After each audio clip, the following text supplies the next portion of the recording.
नमस्कार साथियों, Kotra times news आदिवासियों की आवाज़ चैनल में आप सभी का स्वागत है। और यहाँ मांडवा में जो महापंचायत रखी थी, आज डैम बन रहे हैं यहाँ, तो उसके बाबत में रोकने के लिए लोगों ने बहुत ही बड़ी महापंचायत रखी थी। और हमारे साथ डिप्टी कलेक्टर साहब हैं यहाँ कोटड़ा के, तो उनके साथ बातचीत करेंगे कि यहाँ जो डैम बन रहा है वो लोगों के लिए अच्छा है या क्या है, वो उनके पास से जानकारी प्राप्त करेंगे। जी नमस्कार।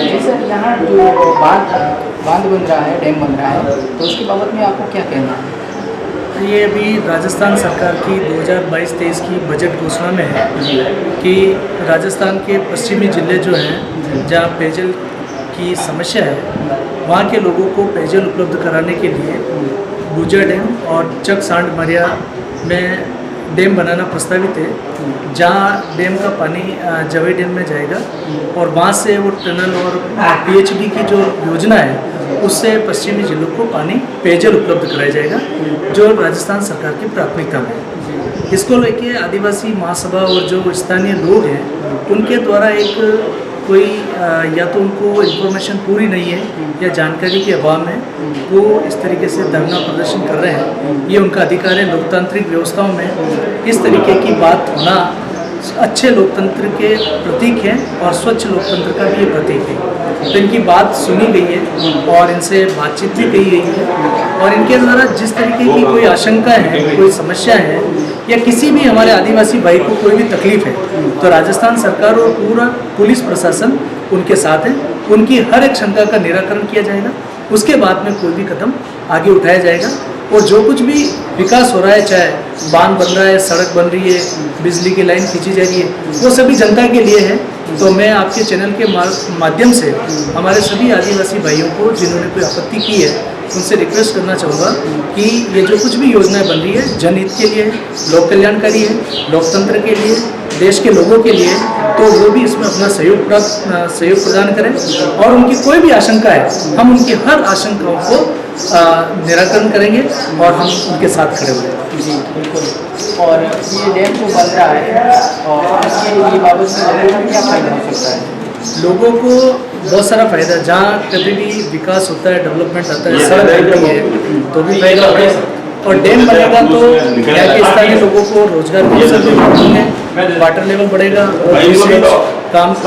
फिशरीज का कार्य कर सकते हैं, यहाँ पर्यटन को बढ़ावा मिलेगा, यहाँ के स्थानीय लोगों को रोजगार मिलेगा और उनको खेतों का जो पानी का जो जल स्तर है वो भी ऊंचा उठेगा, ये भी उनको फायदा होगा। और भविष्य की सारी प्लानिंग को देखते हुए मैं ये कह सकता हूँ कि जो डैम है वो स्थानीय लोगों के लिए जीवनदायिनी होगा और वरदायिनी होगा। और लोगों की जो पेयजल की समस्या अभी आप देख ही रहे हैं कि किस तरीके से 10-10 दिन से एक घंटे पानी मिल रहा है, तो इस पीड़ा को भी हमें समझना होगा। और सर, मैं ये जानना चाहूँगा कि ये डैम बनना चाहिए नहीं बनना चाहिए?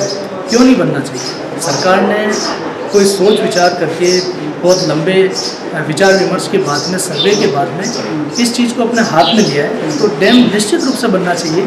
लेकिन हमारे भाइयों की अगर कोई आशंका है तो उन आशंकाओं पर हम निराकरण करेंगे और उनकी पूरी मदद करेंगे। जी। और यहाँ के लोग, स्थानिक लोग हैं जो डैम बनाने के लिए मना करें, तो क्या आप उनके लिए सहयोग यानी अधिकारियों को सूचित मतलब कोई कार्यवाही करेंगे या नहीं?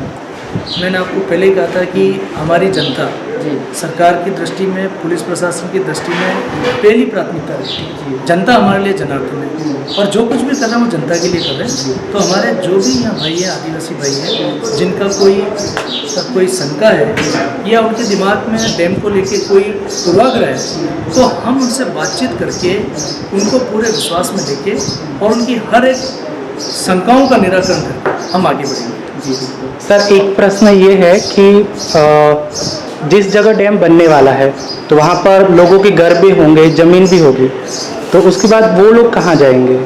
देखिए, ऐसा है कि चाहे प्रदेश में नहीं, देश में ही आपने देखा होगा, सरदार सरोवर बांध का भी विरोध हुआ, टिहरी बांध का भी विरोध हुआ, या बिसलपुर बांध बना तब भी विरोध हुआ।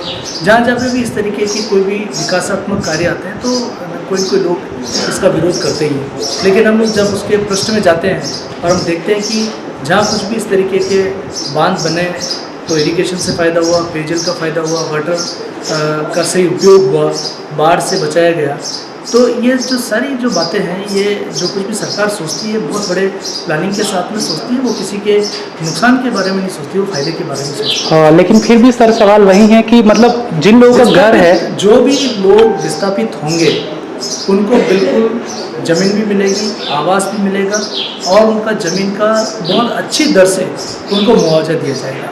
और हमारे ये भी ध्यान में है कि कुछ हमारे भाई ऐसे भी है जिनके पास में कोई लीगल डॉक्यूमेंट नहीं है, चाहे वो बिलानाम ज़मीन पे बैठे हैं, चाहे फॉरेस्ट की ज़मीन पे बैठे हैं, तो उनको ये भी आशंका हो सकती है कि हमें कुछ नहीं मिलेगा। ऐसा कुछ नहीं है, सरकार बहुत ही सद्भावनाओं के साथ में सोचती है, तो उनको भी हर तरीके से कंपनसेट किया जाएगा और उनको पूरा मदद की जाएगी सरकार की तरफ से। बिल्कुल सर, समग्र माहिती देने के लिए आपका बहुत बहुत धन्यवाद। दोस्तों, मैं इसी की रिपोर्ट के साथ प्रकाश दामोद, नमस्कार।